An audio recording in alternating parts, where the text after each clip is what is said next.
नमस्कार दोस्तों, आपका समाचार अपना देश के इस क्राइम एपिसोड में स्वागत है। साथियों, क्रिमिनल कितना भी शातिर क्यों ना हो, आखिरकार उसके गुनाह को वो छुपा नहीं पाता है और कुछ ही समय बाद वो जो है पकड़ा ही जाता है, क्योंकि क्रिमिनल सोचता है कि वो अपना जिस तरीके से उसने गुनाह किया है, जो उसने क्राइम किया है, वो उससे बच निकलेगा, लेकिन वो बचता नहीं है। आज की कहानी ही एक ऐसी कहानी है जिसमें एक महिला जो एक लड़के से प्यार करती है, उसके बाद दोनों ही जो है शादी करते हैं, अपना गांव, अपना शहर, अपना राज्य छोड़ते हैं, दूसरे राज्य में जाते हैं, नया जीवन शुरू करते हैं। वहाँ पर जाने के बाद उस महिला को एक दूसरे शख्स से प्यार होता है और फिर पहले प्यार को जो है उन्होंने बेरहमी से उस शख्स का कत्ल किया। तो ये कहानी आप पूरी सुनिएगा। ये कहानी है एक गुजरात का अहमदाबाद शहर में एक महिला और एक पुरुष रहा करते थे। उनके 2 बच्चे भी थे। तो अचानक ही एक जो है पता चलता है पुलिस को कि इस घर में रहने वाला शख्स जो है कई महीनों से लापता है। पुलिस को जब ये खबर मिलती है तो पुलिस अपने स्तर से जो है इसकी जांच शुरू करती है। पुलिस के क्राइम ब्रांच के एक ऑफिसर जिन्होंने एक टीम गठित की, उस टीम को गठित करने के बाद वहाँ पर एक सिपाही को कहा कि चलो तुम एक काम करो, वहाँ पर पता लगा कर आओ कि वो इंसान कहाँ है, वो शख्स कहाँ है जिस घर में जो है लोगों ने सूचना दी। तो फिर पता चलता है कि उस सब्जी वाला जाता है और वो जाकर सब्जी बेचता है उस जगह पर। वहाँ पर वो सब्जी वाला कहता है कि मुझे प्यास लगी है, पानी पिला दो। तो वो महिला पानी लेकर आती है। वो कहता है कि थैंक यू, आपका बहुत बहुत धन्यवाद, मुझे पानी पिलाया। आपका पति कहाँ रहता है? तो वो कहते हैं कि मेरा पति दुबई रहता है। कि अच्छा चलो कोई बात नहीं। छोटी मोटी जानकारी और लेता है, उसके बाद वो वापस आ जाता है। वो पुलिस ऑफिसर को बताता है कि वो उसके पति को जो है वो बता रही है कि दुबई गया हुआ है। अब 2 हफ्ते बाद वापस पुलिस अफसर ने जो है अब खुद ही जाने का फैसला किया, वापस सब्जी लेकर गया। इस बार वो जाकर वहीं पर सब्ज़ी बेच रहा है, उसके घर के सामने गया।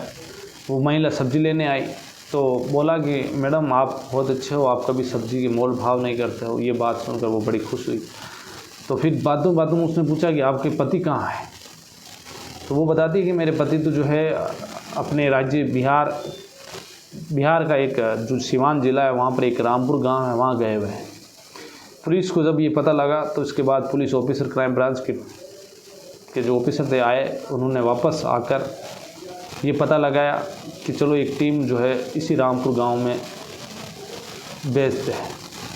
इसके बाद बिहार के सिवान ज़िले के उस रामपुर गांव में एक पुलिस टीम भेजी गई और ये पता किया गया कि जो शख्स उस महिला ने बताया था, उस शख्स का जो है नाम पूरा है समीर बिहारी अंसारी। ये इसी रामपुर गांव का रहने वाला है। उस महिला का नाम रूबी अंसारी। तो फिर ये पता किया कि जो उसके घर वालों ने बताया कि हमारा तो जो है उससे कई सालों से जो है हमारा जान पहचान जो नहीं हो रही है, वहाँ से जो है पहचान नहीं हो रही है कि वो अभी कहाँ है कहाँ नहीं है, उसका कोई पता नहीं है। इसके बाद पुलिस की टीम ने पूरी जानकारी ली। अब पुलिस के हाथ खाली कि भाई अब ये महिला झूठ बोल रही है। इसके बाद नज़र रखना शुरू किया गया। तो ये पूरा वाक़या उन्होंने जो है उस गांव में जब पूछा गया तो उन्होंने बताया कि 2015-16 की बात है।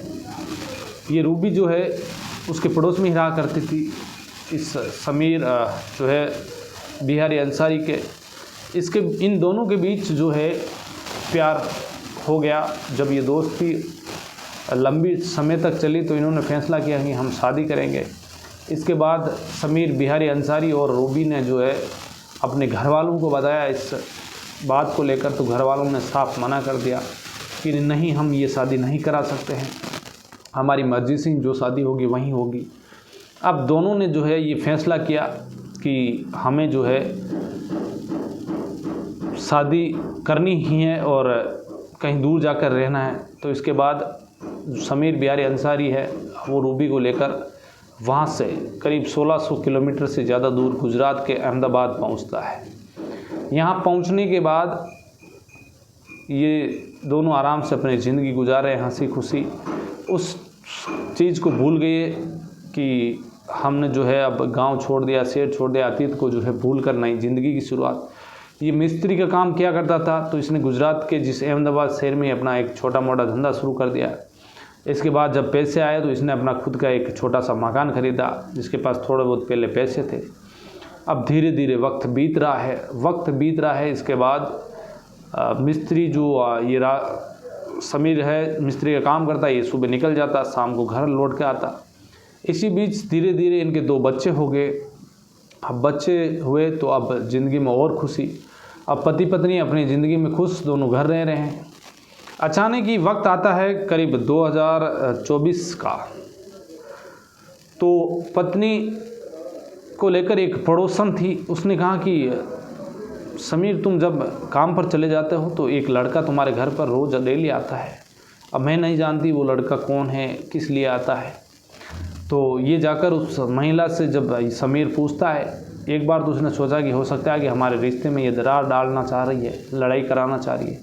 फिर भी उसने उस महिला से, रूबी से पूछा कि कौन आ रहा है, तो उसने कहा कोई ऐसी बात नहीं, कोई नहीं आता। उसने कहा कि अब तो एक काम करना पड़ेगा, अपने मन ही मन सोचा कि पता करना पड़ेगा। अब धीरे धीरे ऐसी बातें छुपती कहाँ हैं। जब वो काम पर एक दिन अचानक वापस समय से पहले ही लौट आया तो देखा कि एक लड़का जिसका नाम इमरान, वो उसके घर पर था। फिर दोनों को रंगे हाथों पकड़ लिया आपत्तिजनक स्थिति में। इसके बाद उसका जो है दिमाग काम नहीं किया। उसने कहा कि ये कैसे, जिस महिला के लिए मैंने अपना जो है राज्य छोड़ा, अपना शहर छोड़ा, अपना गांव छोड़ा, अपने माँ बाप को छोड़ा, और उसी महिला ने जो है दूसरे शख्स के साथ ये जो है रंगरेलियाँ मना रही है। इसके बाद दोनों के बीच झगड़ा होता है। अब झगड़े के बाद उसने सोचा कि चलो, वो इस टेंशन के मारे अब शराब पीने लग गया, यानी कि नशे का आदी हो गया। अब डेली शराब पी कर आता, रूबी के साथ लड़ाई झगड़ा होता, मारपीट करता। तो उसे लगा कि धीरे धीरे वक्त भी बीत रहा है, इधर नशे का बहुत ज़्यादा आदी हो गया। एक दिन अचानक रूबी ने कहा कि अब ये जो है सहा नहीं जा रहा है, यानी कि जो समीर बिहारी अंसारी है वो रोज़ मारपीट करता है शराब पीकर। ये बात उसने अपने इस नए बॉयफ्रेंड को बताई, इमरान को, कि देखो मैं परेशान हो चुकी हूँ, अब तुम्हें कुछ करना होगा। इसी बीच अगस्त का महीना आता है 2024 का। ये जो है रात के समय में जब समीर फुल शराब के नशे में आया तो इसने अपने घर का दरवाज़ा खुला रखा। रात के समय में इमरान आता है। अब दोनों मिलकर उसके हाथ पैर बांधते हैं, पहले मारपीट करते हैं, फिर एक धारदार चाकू लेते हैं और उसका गला काट देते हैं। कुछ ही समय बाद उसकी मौत हो जाती है। मौत होने के बाद इन्होंने फैसला किया कि अब लाश को कहीं बाहर लेकर जाएंगे तो पता चल जाएगा। फिर इसके बाद इमरान ने जो है अपने 2 दोस्त को इस बात को लेकर उनसे बात की कि देखो तुम्हें मेरी हेल्प करनी होगी, मैंने ऐसे ऐसे जो है एक शख्स का कत्ल कर दिया है। रूबी और मैंने मिलकर, साहिल और जो फेजू नाम के 2 इसके दोस्त थे इमरान के, अब इन्होंने मिलकर रात के समय में समीर की लाश के छोटे छोटे टुकड़े किए गए। उन्होंने सोचा कि टुकड़े कर बाहर किसी पॉलीथीन में ले जाकर डाल आएंगे, लेकिन इसी बीच उन्हें लगा कि यदि बाहर डालेंगे किसी ने देख लिया तो पकड़े जाएंगे, और पकड़े जाएंगे तो फिर हश्र क्या होगा, पुलिस क्या हश्र करेगी। इस डर से अब इन्होंने फैसला किया कि घर में ही कोई गड्ढा खोदते हैं और फिर इस लाश को दफना देते हैं। इसके बाद रूबी, इमरान और ये चारों लोग मिलकर देखते हैं तो इसके किचन के अंदर जो जगह थी वो कमज़ोर थी, फर्श, तो वहाँ पर इन्होंने टाइल्स उधेड़ी, उसके नीचे सीमेंट था उसको हटाया और गहरा गड्ढा खोदकर उस छोटे छोटे लाश के टुकड़ों को उसमें डालकर उसके बाद उसमें मिट्टी भर, ऊपर सीमेंट भरकर वापस टाइल लगा दी गई। इसी बीच अब धीरे धीरे वक्त बीत रहा है, लेकिन अब रूबी उस घर में कभी अकेली रहती, जब बच्चे कभी बाहर चले जाते तो फिर उसे टेंशन होती, घबराहट होती, दिल में यही बात आती कि जो है उसका पति इसी किचन की फर्श के नीचे दबा है। अब उसे टेंशन होती। धीरे धीरे वक्त बीत रहा है, अब 3 महीने बीत चुके थे, लेकिन उसका घर में अब मन नहीं लग रहा है, उसे जो है घबराहट हो रही है। तो उसने इमरान से कहा कि देखो एक काम करो, मैं अब इस घर में नहीं रहना चाहती हूँ, मुझे कहीं दूसरी जगह जो है तुम रूम दिला दो किराए पे, जिसे मैं ये मकान किराए पे दे देती हूँ और वापस दूसरे मकान में रह लेती हूँ। इमरान कहता चलो ठीक है।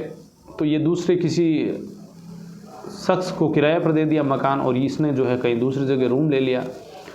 जब नया किराएदार वहाँ पर रहने आया तो उसे अजीब स्मेल भी आ रही थी, लेकिन वक्त बीत रहा है, धीरे धीरे वो स्मेल गायब हो गई, वो आराम से रह रहा है। अब कुछ वक्त बीता, इसके बाद रूबी ने कहा कि ये काम करते हैं, ये मकान बेच देते हैं। अब इमरान किसी ब्रोकर से मिलता है, वो ब्रोकर आता है, मकान देखता है, रूबी से बात करता है। रूबी कहती है कि इस मकान को जो है मुझे बेचना है। तो वो कहता है कि एक काम करो, कागजात दिखाओ। तो कागज़ दिखाए जाते हैं, तो ये कागज़ इसी समीर बिहारी अंसारी के नाम। अब उसने कहा कि तुम्हारा पति कहाँ है? तो वो कहती है कि दुबई गया हुआ है, कई बार बोला गांव गया हुआ है। तो उस ब्रोकर ने कहा कि जब तक वो नहीं आएंगे तब तक रजिस्ट्री हो नहीं सकती है, बेच नहीं सकती है, वही बेच सकता है, क्योंकि यदि इसके नाम कर रखा होता मकान या एग्रीमेंट वगैरह कुछ लिखा होता, या जो रूबी है इसको उसने कुछ नॉमिनी वगैरह उसमें बनाया होता या उसके हैंड आउट किया होता, तो ये हो सकता है कि बेच सकती थी, लेकिन उसके खुद के नाम था। तो अब बेचे तो कैसे बेचे? तो इसी बात को लेकर उस ब्रोकर को भी पता चला। इधर ब्रोकर ने कहा कि लगातार उसका जो है पति ये मकान बेच रही, लेकिन पति यहाँ है नहीं, उसके पीछे बेच रही है। और ये बात फिर पुलिस वालों तक पहुँची। अब पुलिस वालों ने जब ये पूरा पता किया, उसका रिकॉर्ड खंगाला गया कि दुबई गया हुआ है, रामपुर गया हुआ है। तो 14 महीने से ये लापता था। अब इसके बाद पुलिस ने भी यहाँ जो समीर बिहारी अंसारी है उसकी कॉल डिटेल CDR निकाली गई, तो काफ़ी दिनों से उसका मोबाइल बंद आ रहा है। इधर उसके बैंक खाते को खंगाला गया तो लेन देन बंद। इधर आस पड़ोस में जब पता किया तो पता चला कि ये किसी इमरान नाम के शख्स के साथ लगातार संपर्क में है। इसके बाद पुलिस की एक टीम ने इमरान को उठाया। इमरान को उठाने के बाद पुलिस थाने लाकर उससे सख्ती से पूछताछ की गई। इसी 5 नवंबर 2025 को गुजरात पुलिस के उन जाबाज अफसर ने, जिन्होंने अपना भेष बदलकर क्राइम ब्रांच के वो पुलिस ऑफिसर जिनका नाम JS जडेजा, जिन्होंने सब्जी वाला बनकर और ये पता लगाया कि उसका पति कहाँ है। इसके बाद इमरान ने बताया कि मेरे और 2 दोस्त हैं, जिन्होंने हमने मिलकर उस शख्स का जो है कत्ल करने के बाद उसकी लाश को छुपा दिया। अब पुलिस ने जब इन साहिल और फैजू इमरान को गिरफ्तार किया, इसके बाद 5 नवंबर के सुबह 11 बजे के आसपास इनको लेकर पुलिस उसी समीर बिहारी अंसारी के घर पहुंची, जिसका घर अहमदाबाद के एक फतेबाड़ी इलाका है, सोसाइटी है, वहाँ पर गोकुल धाम में इनका एक मकान नंबर था 06। उसी मकान पर जब पुलिस की टीम पहुंचती है, म्यूनसिपल कॉरपोरेशन की टीम, कुछ जो है कर्मचारी वहाँ पहुँचते हैं, कुछ मज़दूर पहुँचते हैं। इधर इमरान की हथकड़ी लगाई हुई, इधर ये साहिल फैजू को भी गिरफ्तार किया हुआ। ये दृश्य देखते हैं तो आसपास के लोग वहाँ पर इकट्ठे हो जाते हैं। इसके बाद पत्रकारों को भी सूचना दी जाती है। फिर इमरान ने बताया कि हमने इस जो बिहारी अंसारी था, समीर बिहारी अंसारी, उसको जो है अगस्त के महीने में मारकर उसकी लाश को इसी किचन की जो है फर्श के नीचे दफन कर दिया। इसके बाद लगातार वहाँ पर 5-6 घंटा खुदाई होती है और कुछ छोटे छोटे कंकाल उस ज़मीन से निकलते हैं। जब वो कंकाल निकलते हैं तो उनकी अब पहचान तो हो नहीं रही है, तो पुलिस ने उनकी जो है फॉरेंसिक टीम ने DNA सैंपल लिए और DNA सैंपल उसकी जांच के लिए भेजे गए। इधर इन चारों लोगों को गिरफ्तार कर लिया गया।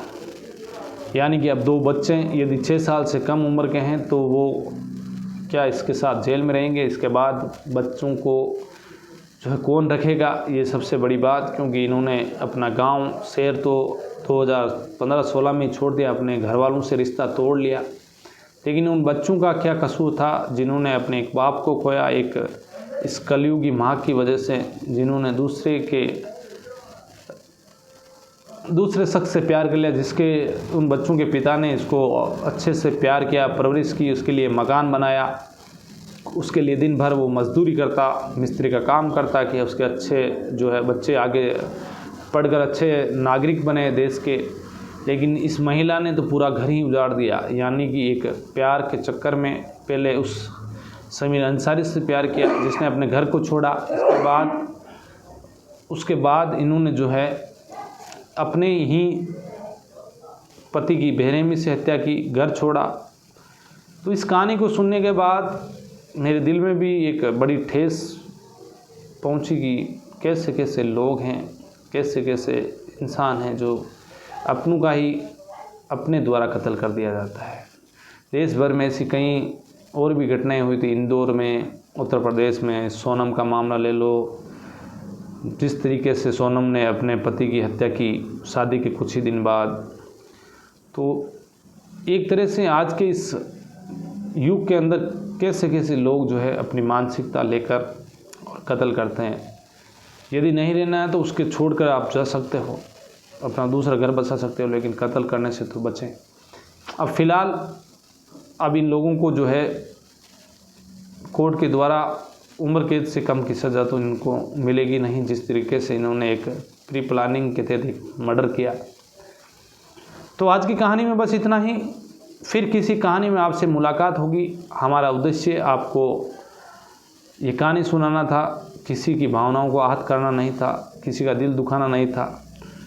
तो फिर मिलेंगे किसी दूसरी कहानी में आपके साथ। तब तक के लिए आप क्राइम से बचिए, क्राइम से जो है किनारा कीजिए, अलर्ट रहिए, सावधान रहिए। जय हिंद।